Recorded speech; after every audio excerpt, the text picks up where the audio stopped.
Hi everybody, this is YouTube user TJElevatorfan here, and today is a very special day. Today marks my 8-year anniversary on YouTube, so I would just like to take this moment to say a big thank you to all of my viewers and subscribers who have been watching me over the past 8 years, and I hope you've enjoyed all of the videos that you watch. And again, thank you so much for 8 years, and I hope there will be 8 more years too.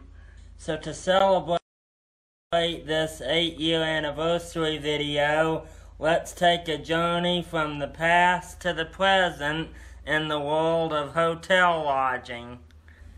So we're going to start with the past, which is an old hotel in colonial America that we did at Old Salem.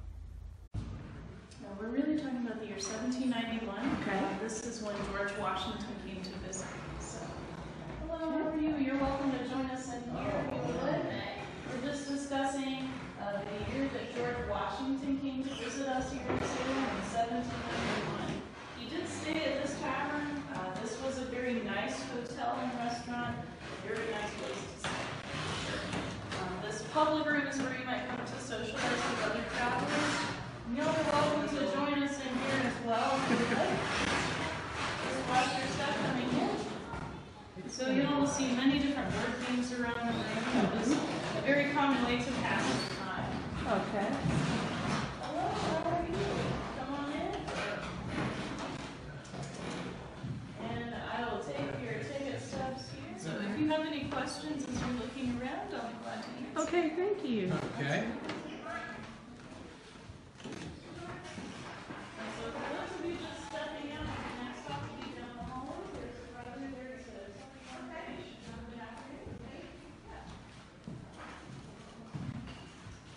What you think? Interesting.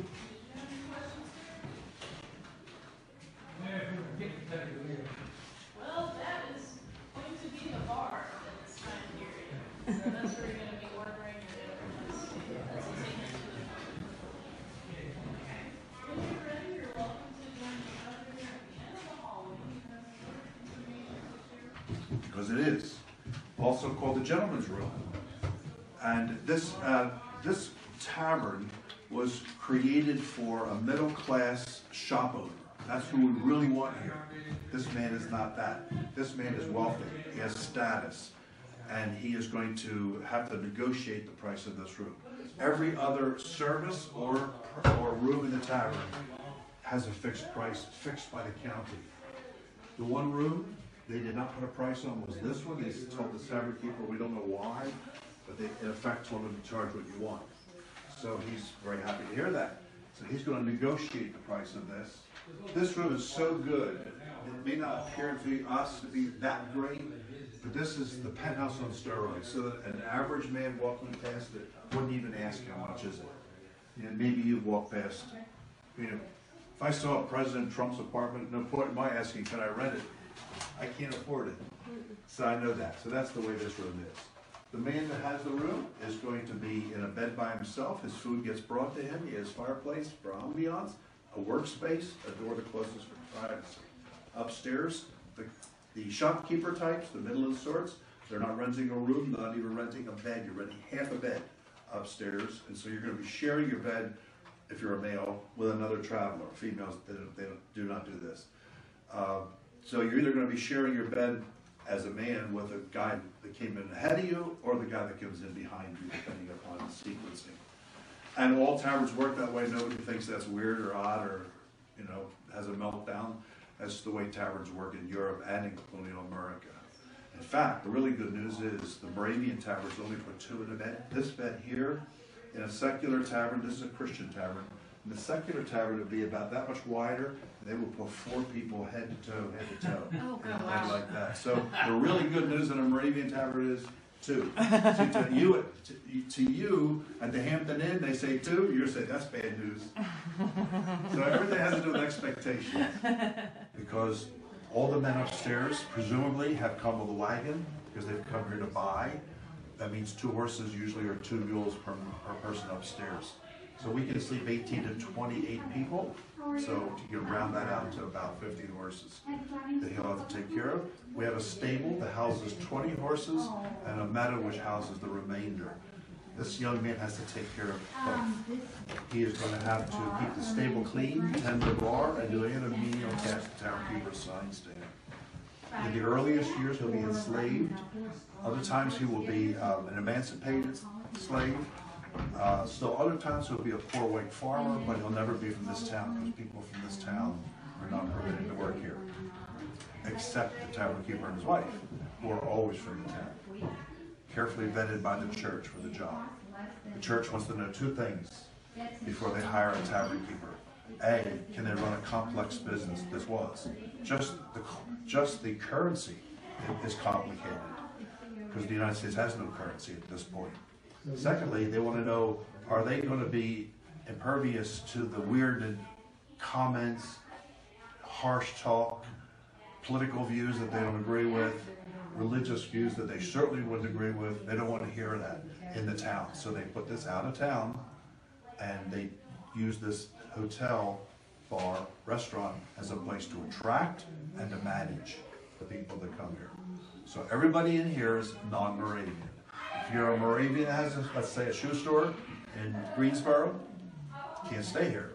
You can buy your shoes here, but you can't stay here. You'll be put up with a family in town. They'll feed you and they'll give you a bed. They won't not charge you anything of their accommodation. So it speaks for itself. What you may want to know is that the work over here to my left is what Sister Bloom is working on. Sister Bloom, the wife of the tavern keeper, she is going to be doing her domestic chores in this room. This is a workstation for her.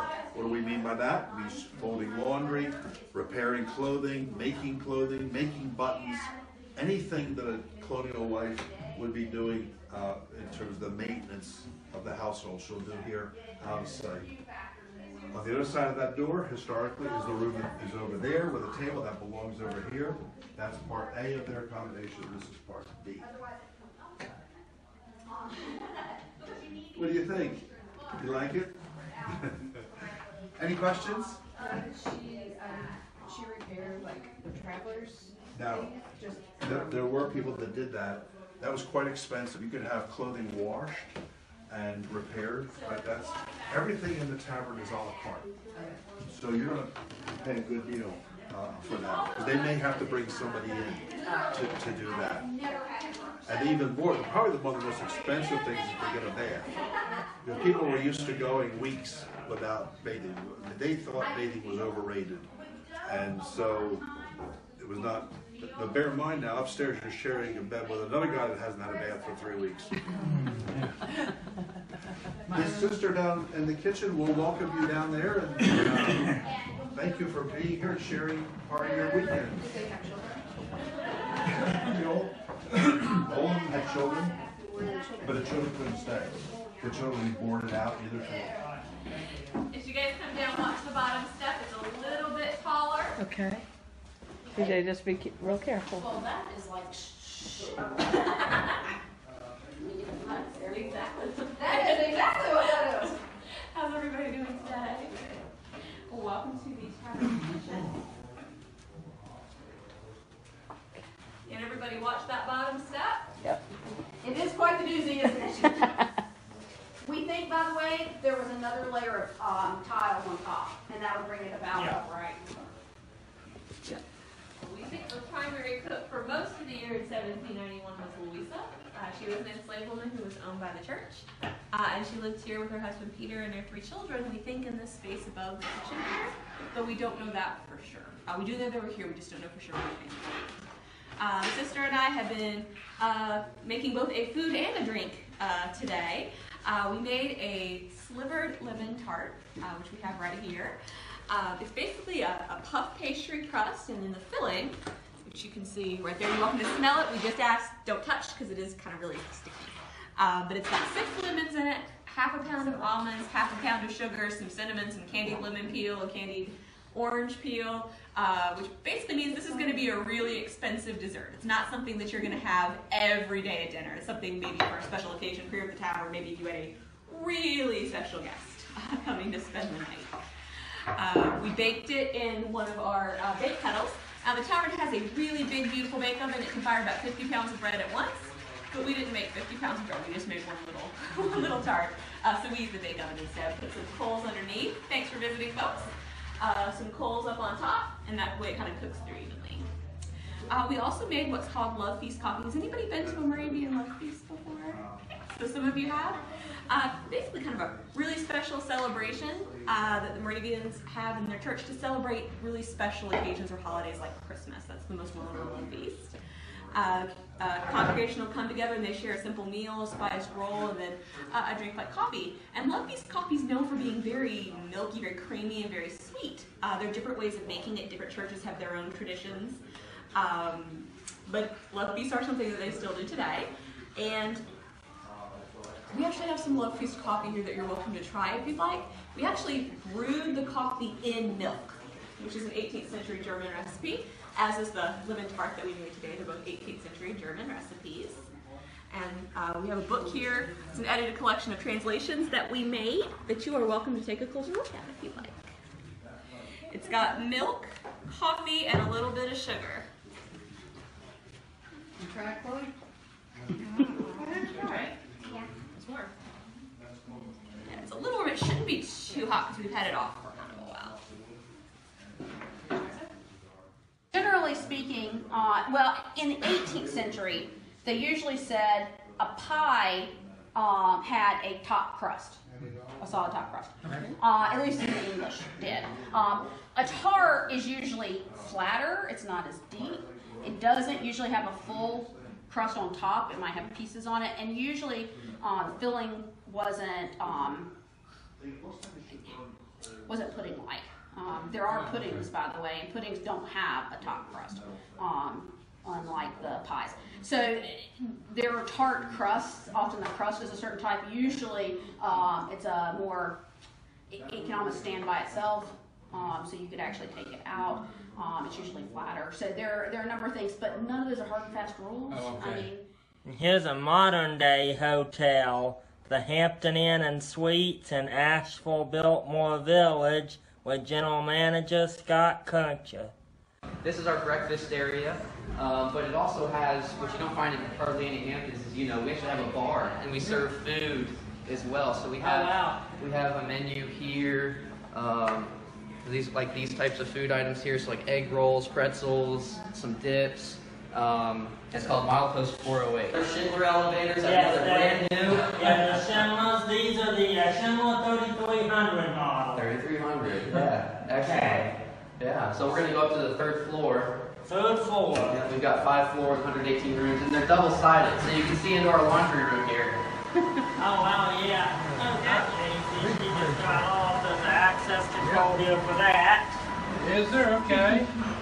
Yep, exactly. You've got a rear and a front, so it goes up to all of our, like this is our main laundry room here, and then on each floor there's a linen room where we have storage of all the linen and terry. Yeah, see, that's kind of neat, yeah, because I was noticing these buttons. Here you've got a wheel door for each of the floors, whereas, a lot of times you just have the one R that opens up into the main laundry room downstairs, whereas here you have a wheel door access for each floor. Yeah. Okay. There's the ice room. Have you ever heard that type of elevator time? Yeah, that's a Schindler 3300. Well, that is the 3300 shine? Okay. You just haven't read a lot of those. No, I haven't read a lot. TJ As has. if there was a doubt. Yeah, we've got the wider hallways, and then in the middle here, it kind of narrows up a bit, which gives us some space for the linen closet there, the linen room, I should say. Pretty big Yeah. space. Okay. Oh, Yeah. yes, I guess that's kind of why it does that. It actually is neat to have the linen rooms for each floor. Yes, it makes it very convenient for us. All right, so we're gonna pop into one of our rooms. Usually, you see a lot of the showers in the king rooms, but you don't usually see 2 queens with showers. Usually 2 queens have the tubs, and the showers are more common in the king rooms. Yep, you're right. We are mostly showers like this. We have just a few tubs, just a small handful of tubs. Yeah. Alrighty. Oh, full shower, yeah. Yep. This is a standard room with 2 queen beds. And here we have the really nice duvet covers here on these really nice queen beds. And of course, just like you'd expect at Hamptons or really any hotel, you got a really nice workstation here and TV there, and also 2 really nice ottomans under there. Now let's see what kind of view we have here. Here's the fitness center.